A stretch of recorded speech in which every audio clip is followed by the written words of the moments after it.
May isang isla sa Africa na parang ayaw sumabay sa modernong mundo. Yung tipong habang ang ibang bansa problemado sa gasolina, nakuunahan sa Tesla, BYD, AI at ayuda, dito wala kang makikitang kotse. Ang meron lang, mga bangka, bisikleta, mga donkey na parang sila ang grab driver ng lugar. At makikitid na eskinita na parang may tinatagong lihim bawat kanto. At hindi lang basta isla to, kundi isang lugar na pinagsama-sama ang impluwensya ng mga Arab, Persian at Indian traders. Mga OG influencer ng sinaunang panahon, hindi vloggers, kundi negosyante na may dalang kultura.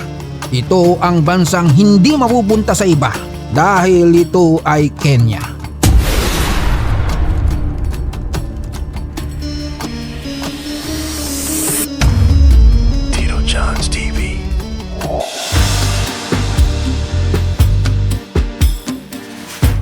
Welcome sa Lamu, Kenya. Hindi siya simpleng probinsya vibes lang. Ito yung klase ng lugar na tahimik pero buhay na buhay. Liblib pero konektado sa kasaysayan. Parang kapitbahay mong tahimik lang sa umpisa. Pero pag nakainuman mo na, anak ng pata, ang dami pala nakatagong kwento. Mantakin mo ba naman? Turkesa na tubig. Yung kulay pang Instagram na hindi na kailangan ng filter. Tapos yung puting buhangin parang asukal sa pino. At yung mga punong niyog parang lumalandi sa hangin.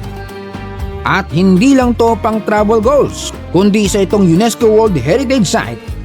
Hindi lang siya maganda, legendary siya. Mahigit 700 na niyang pinoprotektahan ang kaluluwa niya. Habang ang ibang lugar nagbabago, ang Lamu steady lang, walang pake sa uso. Matatagpuan siya sa hilagang baybayin ng Kenya. Malapit sa border ng Somalia. Parte siya ng Lamu Archipelago sa Indian Ocean. Parang secret paradise na tinago sa mapa. Pagdating mo dito, parang bumalik ka sa nakaraan. Walang buwisit na busina ng busina. Walang traffic. Walang stress sa paghahabol ng oras. Ang madalas mong marinig, hangin, alon, at minsan huni ng mga ibon. At yung vibes, grabe. Mga tradisyonal na bangkang kahoy na lumulutang habang palubog ang araw. Mga kalsadang gawa sa coral stone, literal na history ang tinatapakan mo. Mga bahay na parang sining, bawat detalye may kwento. Hindi ito basta lugar, para kang pumasok sa museum na buhay. At hindi lang yan, sa ilalim ng dagat, may mga isda na parang nasa National Geographic. Perfect spot para sa snorkeling.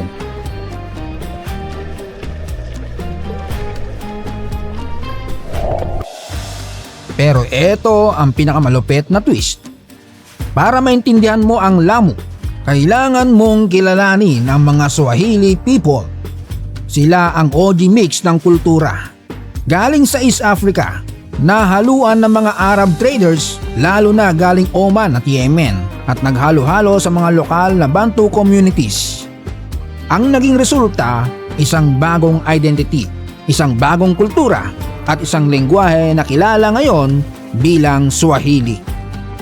Parang halo-halo ng kultura pero solid ang lasa. Hanggang ngayon, ramdam mo pa rin ang Islamic influence dito.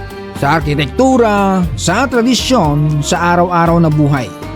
Yung mga bahay, hindi simpleng bahay lang.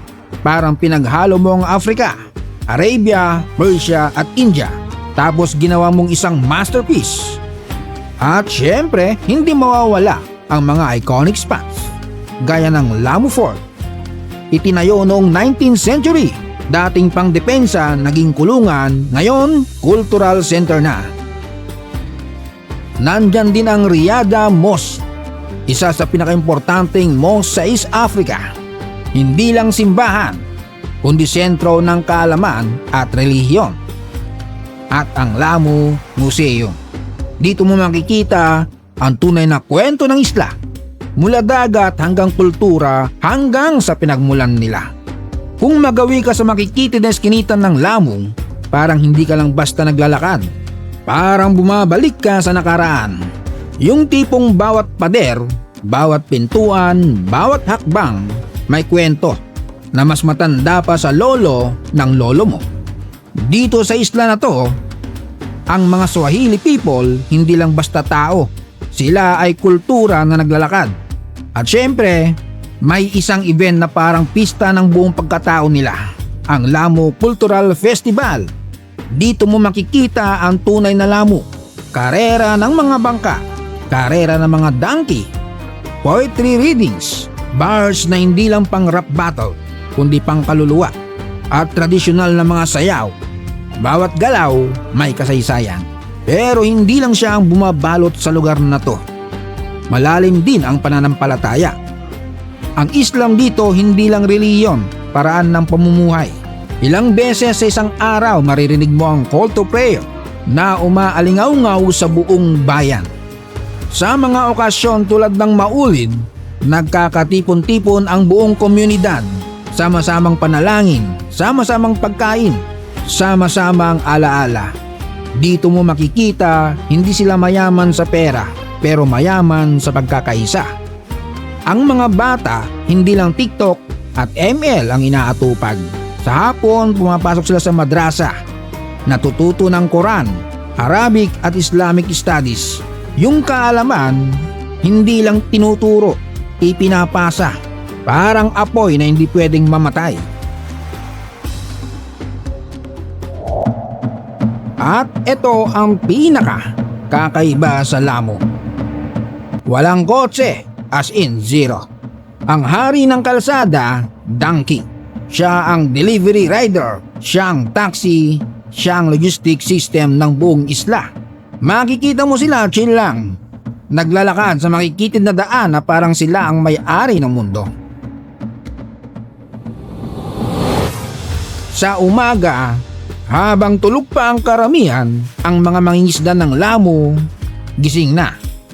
Sumasakay sa kahoy na bangka, humaharap sa dagat at bumabalik na may dalang sariwang huli diretso sa palengke. Yung iba naman nasa turismo, may maliit na tindahan, boat building at wood carving. Dito hindi ka alipin sa korporasyon, ikaw ang gumagawa ng ikabubuhay mo.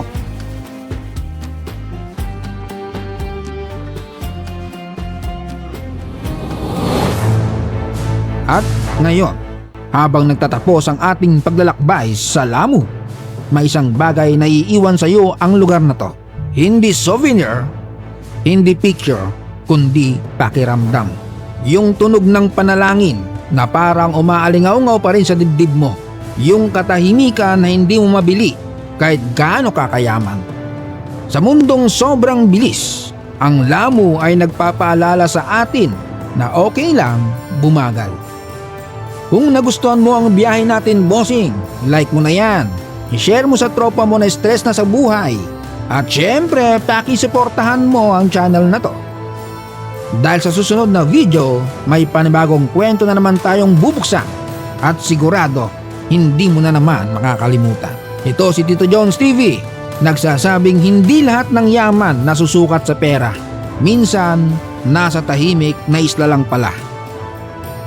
Shout out kina Hana Balowalua, Adrian Perante, Ronaldo Cercenia, George Pasino Jr. from Bantayan Island, Cebu, Marvin Dalina ng Sampaloc, Manila, Obert Marinay ng Pampanga, Reynaldo Bato, George Anilio from Changhua, Taiwan, Ibanez Dumaseg family, Romos Collado and family ng Naik, Cavite, Abigail Navarro ng Pangasinan, at kay Remigo Mariano from Quezon Province. Salamat sa panonood.